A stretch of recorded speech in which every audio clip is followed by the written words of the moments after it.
All right, welcome back to part two of lecture one on module two. So last time I left off talking about categorical exclusions, and I think it's worth mentioning that um, the intent originally of categorical exclusions were, if they wanted to, repaint the ranger station or make some kind of really small change that they wouldn't have to perform this formal document, an environmental assessment to do something that's really simple. And so that's why categorical exclusions were initially put into place. And so over time, it's kind of evolved, and now is an area of contention within specifically the Forest Service with these categorical exclusions. Um, but so how are these laws developed? And so um, we'll briefly touch in this course, and talk about the sources of law, just kind of a general discussion, and specifically, as mentioned, um, you know, within the opening um, of this module, um, is that lawmaking is a big part of the actual of the NEPA process. And so the sources of law, the main source of the law is constitutional law. So, congressional spending powers. Congress can raise money, um, different authorizations and appropriations in legislation. And then there's statutory law, which is written by Congress, codified in the U.S. Code, and must be in accordance with the with the Constitution. And then we have administrative law, which is um, promulgated through rulemaking. And this is written by federal agencies, and also must be consistent and constitutional. And so, statutory law, and an example from our reading is the National Forestry Management Act of 1976. And an example of this administrative law is 2012 administrative rule. And so the third type is common law, so law interpreted by the courts. That's iterative from any previous types of law.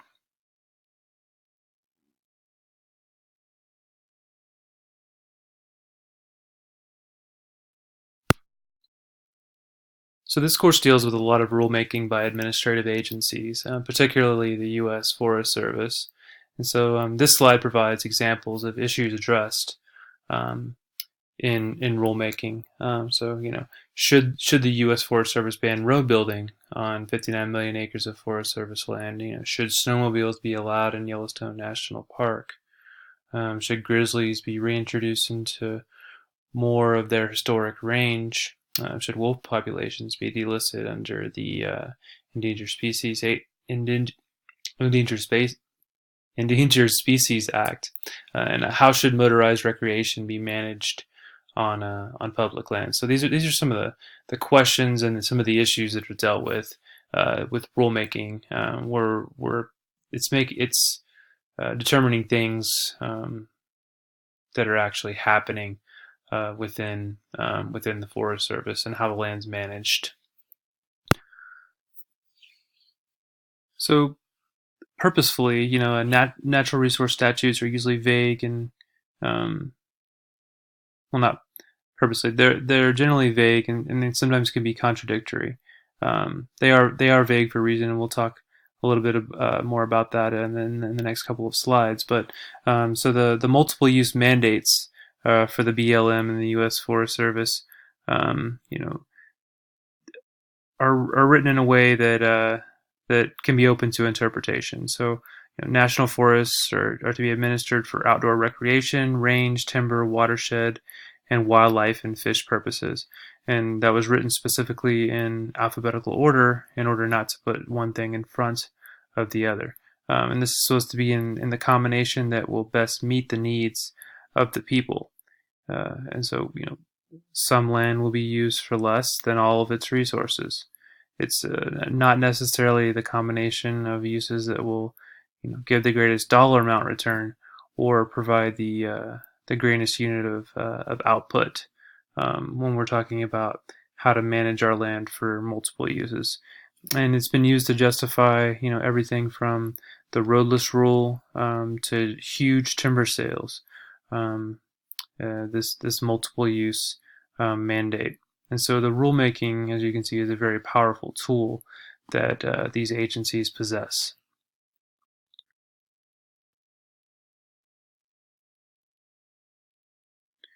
And some of these vague natural resource statute examples, ESA, the Endangered Species Act, which I'll talk a lot more in depth about, and then I've done a lot of my research on this particular act and how it interfaces with the Forest Service and with NEPA.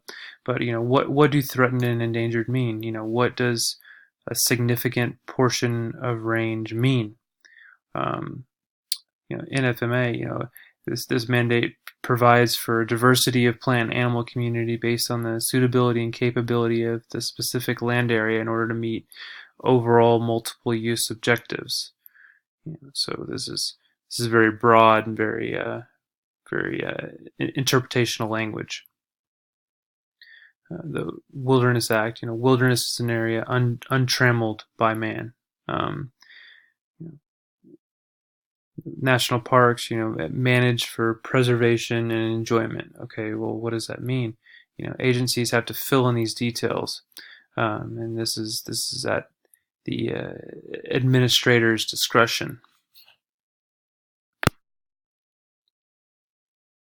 So back to this idea of why Congress writes ambiguous statutes, and why do these statutes need to be filled in by the agencies. And so there's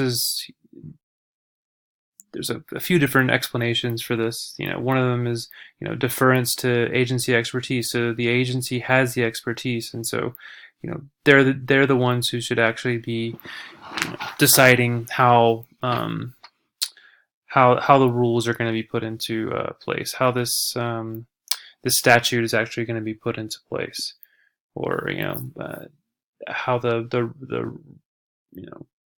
rubber meets the wheel, the rubber meets the asphalt kind of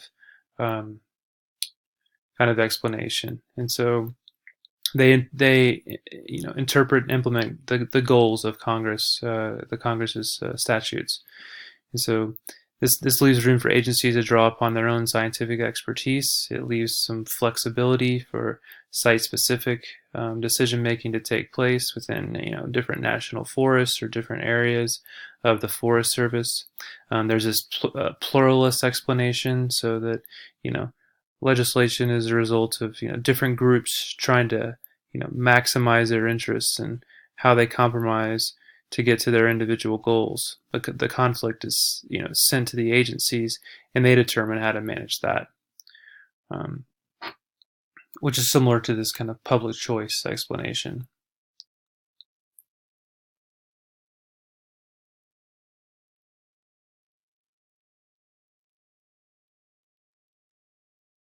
So this statutory ambiguity leaves a lot of policy and management decisions to the agencies. Rulemaking is how agencies make administrative law and write their regulations. It clarifies the intent, it provides details of actually how that statutory law is going to be implemented and interpreted. Some can see it as a way around Congress. There's this idea of venue shopping, or trying to appeal to different levels of government to disrupt the current equilibrium and cause action. The more vague the law, the more room there is to maneuver within this rulemaking process.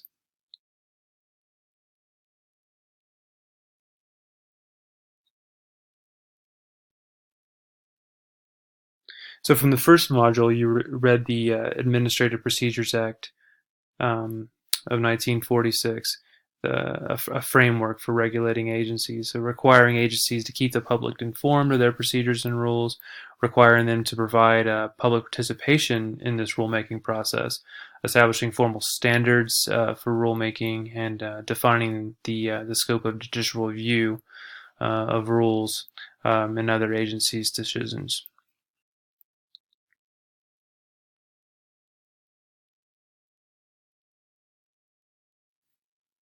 So this makes agencies more open and accountable, hopefully, and responsive to the public, because it mandates that the public is part of the process. This is called the law of public organizations. And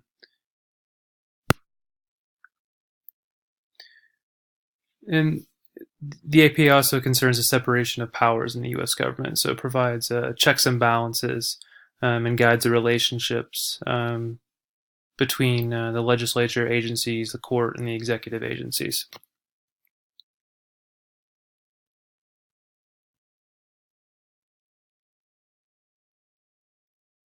So some more specifics within rulemaking. It dictates the rulemaking process. Most rulemaking is called informal, or a notice and comment rulemaking.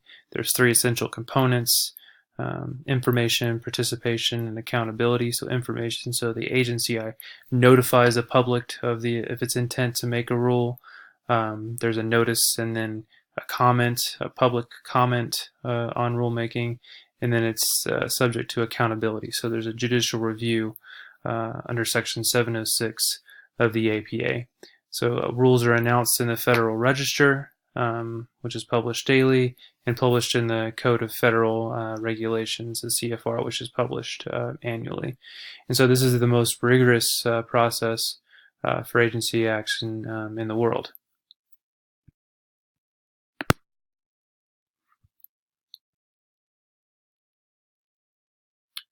So the rulemaking process, so the public is informed of a proposed rule in the Federal Register, where the agency explains their authority to make the rule and its purpose. It's subject to a public comment period of usually 1 month to 6 months. Then the final rule is published with the response to the comments that were made within the public comment period, and issued into a record of decision. It's codified in the CFR, and then subject to judicial review. And then there's availability and transparency, hopefully, along the whole way of this rulemaking record, which is the underlying intent of the Procedures Act that we've discussed. And so, in a nutshell, the rules control the agencies and promote accountability. So the last slide here is an example of a rule. So you have the statutory act of the NFMA, and then you can see how rulemaking is published in the CFR here to provide guidance on the actual statutory law. And you'll see a lot of this in your reading, and I hope that you guys can really see how the rulemaking fills in the gaps of these statutory laws as we go along here. All right, this ends the part 2 of the first lecture of Module 2. So we'll see you again soon.